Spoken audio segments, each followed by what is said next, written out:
So hey guys, welcome back to the YouTube channel. आज की इस वीडियो लेक्चर में हम बात करने वाले हैं डेसिमल से हेक्साडेसिमल।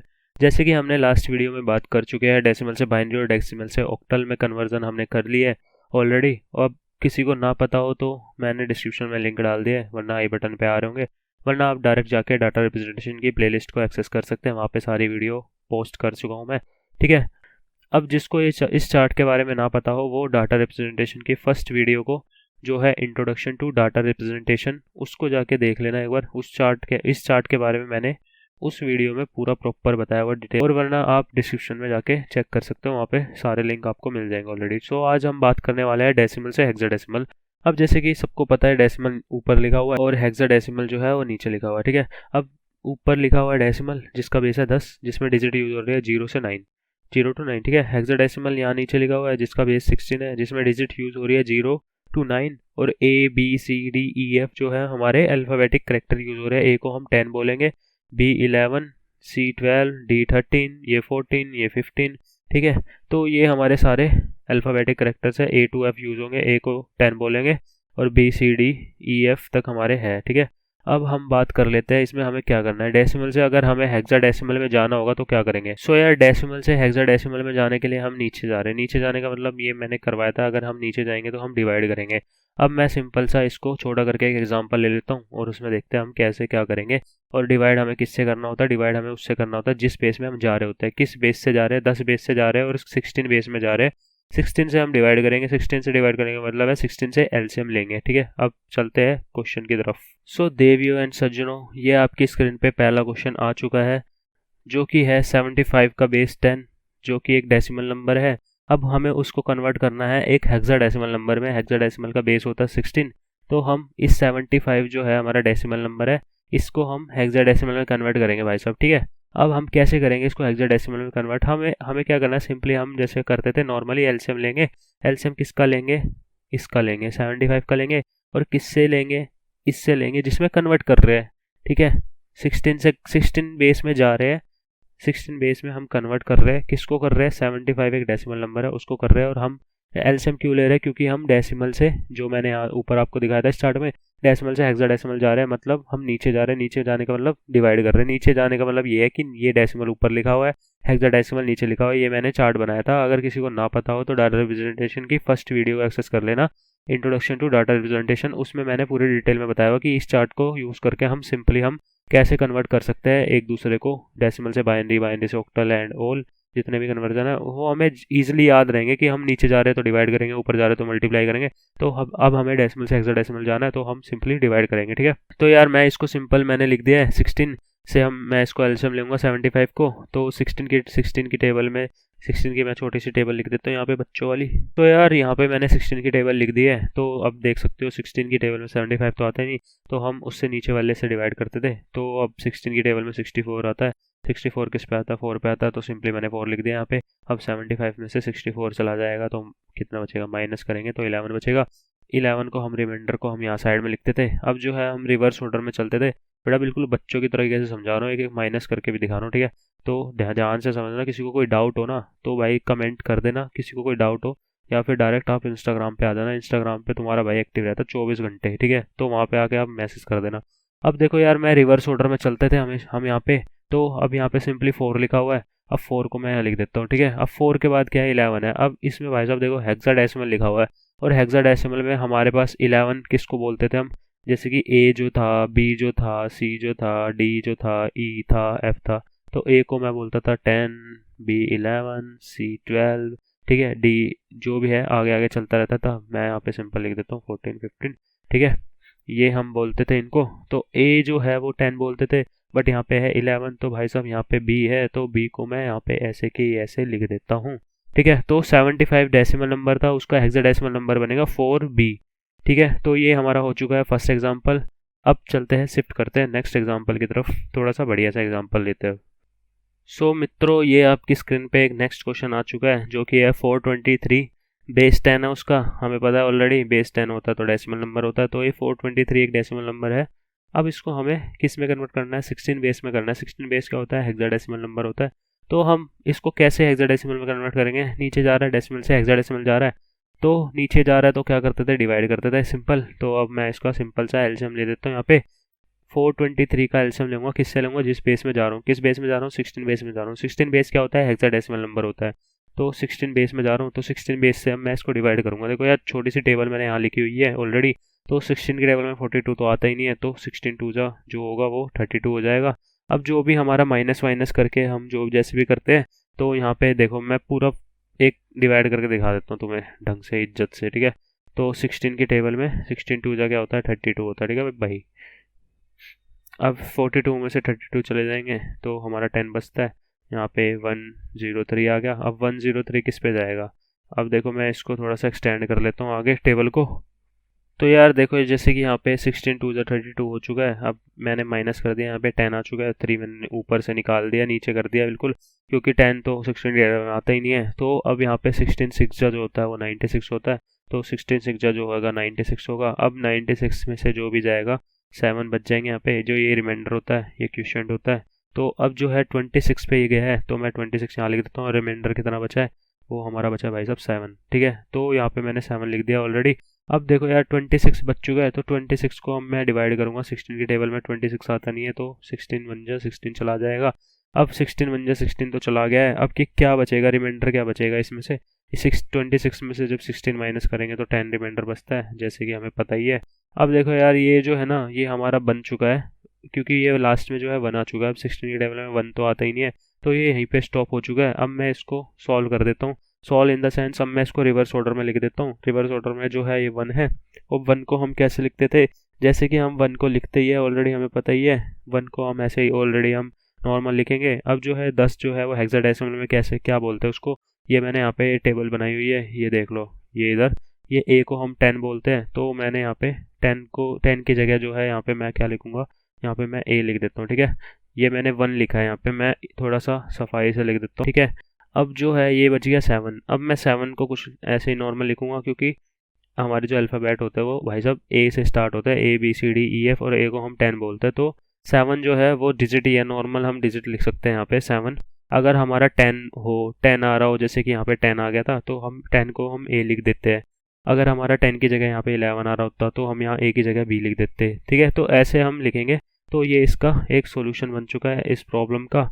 तो होप आपको ये समझ में आया होगा। अब मैं एक शिफ्ट करता हूँ फ्रैक्शनल पार्ट पे, जो थोड़ा सा एडवांस एग्जांपल हो जाता है। हम उसको सॉल्व करेंगे। कैसे हम उसको सॉल्व करते हैं, नॉर्मल है यार, जैसे हम डेसिमल से बाइनरी और डेसिमल से ऑक्टल में करते हुए आए हैं, ऐसे ही सॉल्व करेंगे। बस हमें क्या चीज़ ध्यान रखनी है हेक्साडेसिमल में, हेक्साडेसिमल में हमें ये चीज़ ध्यान रखनी है, अगर हमारा 10 बच रहा है रिमाइंडर, या 11 या 12 13 14 15 बच रहा है, तो हम उनको ना अल्फ़ाबेट्स लिखेंगे, जैसे कि ए, 10 की जगह हम ए लिखेंगे, 11 की जगह बी लिखेंगे, जैसे मैंने यहाँ पे ए लिखा था, ठीक है।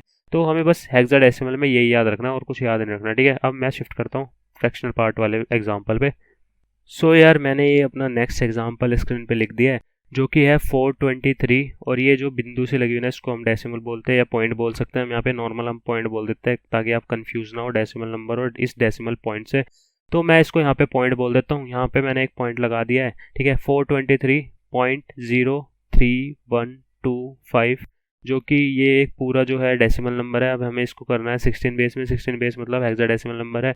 तो जो ये डेसिमल है ना, मतलब ये जो पॉइंट है ना, इससे जो पहले वाली डिजिट है, मीन्स ये वाली जो डिजिट है ना 423, इस 423 को हम बोलते हैं इंटीजर वैल्यू, ठीक है। और जो ये पॉइंट के बाद वाली जो है राइट साइड में जो है, इसको हम बोलते हैं फ्रैक्शनल वैल्यू, ठीक है। या हम फ्रैक्शनल पार्ट भी बोल सकते हैं। थोड़ा सा राइटिंग पे फोकस मत करना, बस भावनाओं को समझो, ठीक है।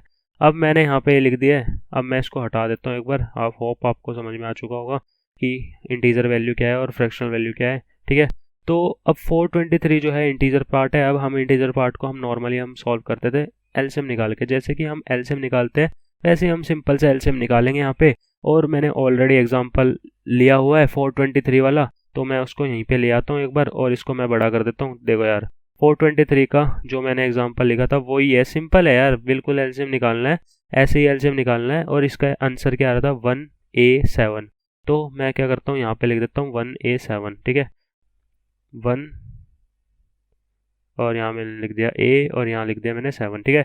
अब यहाँ पे जो है 423 जो है इंटीजर वैल्यू थी। अब इसका नॉर्मली हमने निकाल चुके हैं, हम एलसीएम निकालेंगे। इंटीजर वैल्यू, इंटीजर जो पार्ट होगा उसका हम एलसीएम निकाल के हम उसका हेक्साडेसिमल नंबर निकाल लेंगे। जो कि है 1A7। अब जो है पॉइंट आ चुका है, ये जो ये वाला दिख रहा है ना, ये डेसिमल पॉइंट है, मीन्स इसको पॉइंट बोल लो। तो यहाँ पे मैं सिंपल पॉइंट लगा देता हूँ एक। अब जो है वो फ्रैक्शनल वैल्यू बच चुकी है 03125, ये जो है ये फ्रैक्शनल वैल्यू बच चुकी है। अब मैं क्या करूँगा, इस फ्रैक्शनल वैल्यू का अलग से निकालूंगा। इस फ्रैक्शन वैल्यू को निकालने के लिए मैं थोड़ा सा एक बार स्पेस बना लेता हूँ यहाँ पे।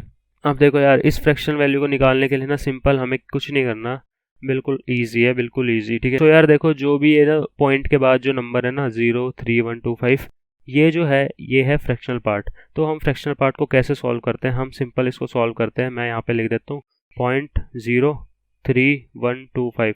अब मेरे को इसको उस बेस से जब तक मल्टीप्लाई करना है जब तक कि ये जो फ्रैक्शनल पार्ट है ना ये कंप्लीट जीरो ना हो जाए, ये जो फ्रैक्शनल पार्ट है कंप्लीट जीरो ना हो जाए। मीन्स अब मैंने इसको एक बार मल्टीप्लाई करूंगा अगर मैं इसको फ्रैक्शनल पार्ट को, तो ये मेरा समथिंग 0.5 आएगा, ठीक है। 0.5 का मतलब है कि जो फ्रैक्शनल वैल्यू है इस वाले आंसर में वो क्या है, 5 है। मीन्स 0.5 है जो है फ्रैक्शनल पार्ट है। तो जो 0.5 है वो फ्रैक्शनल पार्ट है, मीन्स वो कभी जीरो नहीं हुआ, अभी इसमें जीरो नहीं हुआ। तो मैं क्या करूँगा, जो इंटीजर वैल्यू है ना, जो इंटीजर पार्ट है इस वाले आंसर के अंदर, जो इंटीजर पार्ट है, इंटीजर वैल्यू क्या है, जीरो है, जीरो को मैं एज इट इज़ यहाँ पे लिख दूंगा, ठीक है। और जो फ्रैक्शनल पार्ट है ना, फ्रैक्शनल पार्ट क्या है, 0.5 जो है वो फ्रैक्शनल पार्ट है, ठीक है। तो मैं उसको क्या करूँगा, यहाँ पे लिख दूंगा, ठीक है, सिंपल नॉर्मल लिख दूंगा यहाँ पे, सिंपल यहाँ पे मैं लिख दूंगा 0.5। अब मैं इस 0.5 को तब तक मल्टीप्लाई करूँगा जब तक कि ये फ्रैक्शनल वैल्यू कंप्लीट जीरो ना हो जाए, ठीक है। अब मैंने इसको 16 से अगर मैं इसको मल्टीप्लाई करूँगा ना तो इनको तो 8.0 आ जाएगा, ठीक है। तो अब 8.0 आ चुका है। अब मैं देखो यार, इंटीजर वैल्यू क्या है, इंटीजर वैल्यू जो है वो 8 है, तो मैं यहाँ पे सिंपल 8 लिख देता हूँ, ठीक है। और जो फ्रैक्शनल पार्ट है या फ्रैक्शन वैल्यू जो है इस आंसर के अंदर वो क्या है, जीरो आ गया। अब मैं अगर यहाँ पे जीरो लिखूंगा ना, फ्रैक्शनल वैल्यू को हम जब तक मल्टीप्लाई करते हैं जब तक वो कंप्लीट जीरो आंसर ना दे दे, फ्रैक्शनल वैल्यू जो है वो जीरो आ गया, मतलब 0.0 लिख लो इसको, ठीक है। 0.0 को अब मैं 16 से मल्टीप्लाई करूँ तो ये जीरो ही देगा, ठीक है। तो इसका कोई सेंस नहीं बनेगा, तो ये यहाँ पे कंप्लीट हो चुका है, मतलब फ्रैक्शनल वैल्यू जो है ना वो यहाँ पे जीरो आ चुकी है इसी पार्ट के अंदर। तो अब हम इसको फर्दर यूज़ नहीं कर सकते फ्रैक्शनल वैल्यू को कि भाई हम इसको जीरो को निकाल के अब किसी नंबर से मल्टीप्लाई करेंगे, मतलब 16 से मल्टीप्लाई करेंगे यहाँ पे तो वो जीरो ही देगा आंसर, तो उसका कोई सेंस नहीं बनता। तो हम क्या करेंगे, हमारा ये आंसर ऑलरेडी आ चुका है, तो यही हमारा आंसर है। क्या है आंसर, 1A7। यहाँ पे पॉइंट है क्योंकि 423 का जो हेक्साडेसिमल नंबर था वो 1A7 बन गया था, और जो पॉइंट है, पॉइंट के बाद वाला जो फ्रैक्शनल वैल्यू है उसको हम इस तरीके से निकालते हैं। उसका आंसर जो था वो था 08, पॉइंट के बाद 08 जो है वो बन चुका था हेक्साडेसिमल नंबर, ठीक है। तो ये जो पूरा आंसर है ना, ये यार ये पूरा ये हेक्साडेसिमल में कन्वर्ट हो चुका है, डेसिमल नंबर जो था ये पूरा हेक्साडेसिमल में कन्वर्ट हो चुका है। सो यार ये क्वेश्चन पूरा कंप्लीट हो चुका है, होप आपको ये अच्छा लगा होगा थोड़ा सा। अब मैं एक चीज़ इसमें पूरी प्रॉपर बता सकता हूँ, एक चीज़ मैं इसमें आपको इसमें आपको 2 डाउट होंगे, कम से कम 2 डाउट एटलीस्ट होंगे। अगर मैं आपकी जगह होता तो मेरे को भी 2 डाउट होते कि भैया एक चीज़ मेरे को ये बता दो कि अगर मान लो ये जो फ्रैक्शनल वैल्यू है ये कभी ख़त्म ही ना हो। अब वो ख़त्म होने वाला एग्जाम्पल ना मैंने ऑलरेडी डेसिमल से बाइनरी और डेसिमल से ऑक्टल वाली वीडियो में करवा दिया है, वही इसका लॉजिक है, बिल्कुल सिंपल लॉजिक है। अगर ये कभी ख़त्म ना हो ना भाई साहब, तो ये वाला बेस देखना, ये बेस क्या है, 10 है, तो अप टू 10 डेसिमल प्लेस तक, मतलब ये तो अप टू 2 डेसिमल प्लेस तक लिखा है मैंने, मैं इसकी एक बार इंक चेंज कर देता हूँ। ये जो है पॉइंट के बाद 2 डिजिट है, मतलब अप टू 2 डेसिमल प्लेस तक मैंने लिखा, मतलब पॉइंट के बाद जो है 2 डिजिट लगाई है। अगर यहाँ पे कभी कंप्लीट जीरो ना बने यहाँ पे, तो क्या करना है उस केस में, मतलब ये मल्टीप्लाई होता जाए होता जाए होता जाए और आंसर निकलता जाए, इंटीजर वैल्यू निकलती जाए, और फ्रैक्शनल वैल्यू को मैं यहाँ पे लिख के मल्टीप्लाई करता जाऊँ। तो उस केस में मेरे को क्या करना है, उस केस में भाई साहब डेसिमल से बाइनरी और डेसिमल से ऑक्टल में ना सेम प्रोसीजर किया हुआ मैंने, उसके अंदर आप जाना, लास्ट में आपको बिल्कुल मिलेगा फ्रैक्शनल वैल्यू अगर कभी ख़त्म ना हो। तो उस केस में हम क्या करते थे, उस केस में हमें जो यहाँ पे जो ये है ना, जो 10 बेस है उस तक हमें उतनी डिजिट तक हमें पॉइंट के बाद डिजिट लिखनी होती थी, मतलब उतने बार हमें मल्टीप्लाई करना पड़ेगा ताकि हमारे इंटीजर वैल्यू निकलती जाए। सो यार अब इसके अंदर ना क्या करना होता था हमें, जो 10 जो है वो डेसिमल जो बेस है, 10 जो है डेसिमल का बेस है, ठीक है। तो अगर मान लो कि ये जो है 8.0 की जगह कुछ और आ जाता, 8.09 या 1 कुछ भी आ जाता, तो हम इसको फ्रैक्शन वैल्यू को दोबारा मल्टीप्लाई करते 16 से। अब 16 से मल्टीप्लाई करते तो मान लो 0.9 कुछ आ जाता, मतलब मैं पूरा प्रॉपर मैं नहीं बता रहा, बट ऐसा कुछ आ जाता। तो मैं क्या करता, 0.92 को फिर से लेता यहाँ पे, अब मैं इसको दोबारा से 16 से मल्टीप्लाई करता, अब मान लो कुछ आ जाता 9.36 समथिंग। अब ये जो फ्रैक्शनल वैल्यू है वो है 0.36। अब 0.36 को दोबारा से 16 से मल्टीप्लाई करता, अब यहाँ पे मान लो 0.936 कुछ आ जाता, तो अब मैं 0.936 को दोबारा 16 से मल्टीप्लाई करता और ये चलता ही रहता, मतलब कि फ्रैक्शन वैल्यू कभी जीरो ही नहीं होती। तो उस केस में हमें क्या करना है, उस केस में हम यहाँ पे देखेंगे जो बेस है ना, इसका डेसिमल का बेस क्या है, डेसिमल से कन्वर्ट कर रहे हैं ना हम, तो 10 बेस है, तो जो पॉइंट है ना उसके बाद हमें ना 10 डिजिट तक लिखना है। यहाँ पे सिंपल सा एक सॉल्यूशन है इसका, 10 डिजिट तक लिखना है। अगर ये खत्म ना हो तो मतलब इसको 10 बार मल्टीप्लाई करोगे तो इंटीजर पार्ट जो है वो 10 डिजिट आ जाएगी आपके पास। जैसे कि यहाँ पे 0 आया था तो मैंने यहाँ 0 लिख दिया था, यहाँ पे 8 आया था तो मैंने यहाँ 8 लिख दिया था। ऐसे ही यहाँ पे अगर 091 आ रहा है तो मैं यहाँ पे क्या लिखूंगा, यहाँ पे जो 8 है इंटीजर वैल्यू है इसकी, वो यहाँ लिख दूंगा, ठीक है। सो यार अब कुछ स्टूडेंट्स को जो है डाउट आ रहा होगा, सेकंड डाउट जो था वो मेरे मन में भी आ रहा था जब मैं तुम्हारे टाइम पे था, तो अब आपको भी ये डाउट आ सकता है, इजीली है यार, कोई भी किसी को भी सोच सकता है ऐसा, कोई भी सोच सकता है कि ऐसा भी पॉसिबल हो सकता है कि हम नेगेटिव जो है डेसिमल नंबर हो और उसको हेक्साडेसिमल में कन्वर्ट करें। तो हाँ भाई ऐसा हो सकता है। ये सब कुछ कैसे हो सकता है, जैसे कि ये मान लो मैंने एक नेगेटिव नंबर लिखा है, नेगेटिव -423 जो है एक डेसिमल नंबर है जो कि नेगेटिव है।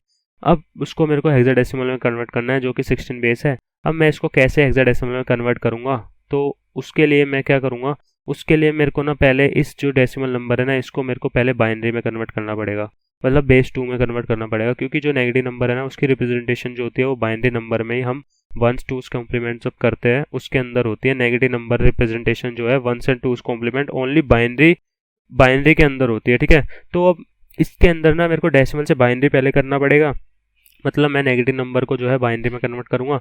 अब उस बाइनरी नंबर को मैं सीधा हेक्साडेसिमल में कन्वर्ट कर सकता हूँ। सो यार जो ये टॉपिक है ना ये 1s and 2s कॉम्प्लीमेंट में मैं कराऊंगा। जब मैं 1s and 2s कॉम्प्लीमेंट की वीडियो बनाऊंगा तो उसके अंदर मैं समझाऊंगा डिटेल में कि हम कैसे एक डेसिमल जो नेगेटिव नंबर है उसको हेक्साडेसिमल में कन्वर्ट करेंगे।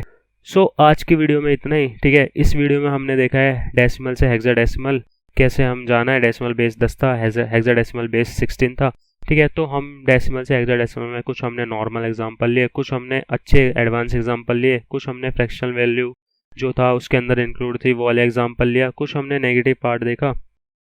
तो यार आज की इस वीडियो में इतना ही, और अगर वीडियो थोड़ी सी भी यूज़फुल लगी हो ना तो वीडियो को जरूर लाइक कर देना, कमेंट करके जरूर बताना कि वीडियो कैसी लगी, और चैनल पे न्यू हो ना तो सब्सक्राइब कर देना, वीडियो को शेयर कर देना, ठीक है। सो अब नेक्स्ट वीडियो में मिलते हैं। नेक्स्ट वीडियो में हम करेंगे बाइनरी से डेसिमल। अब मैं आपको बताऊंगा बाइनरी से डेसिमल कैसे करना है, ठीक है। सो बाय बाय, टाटा।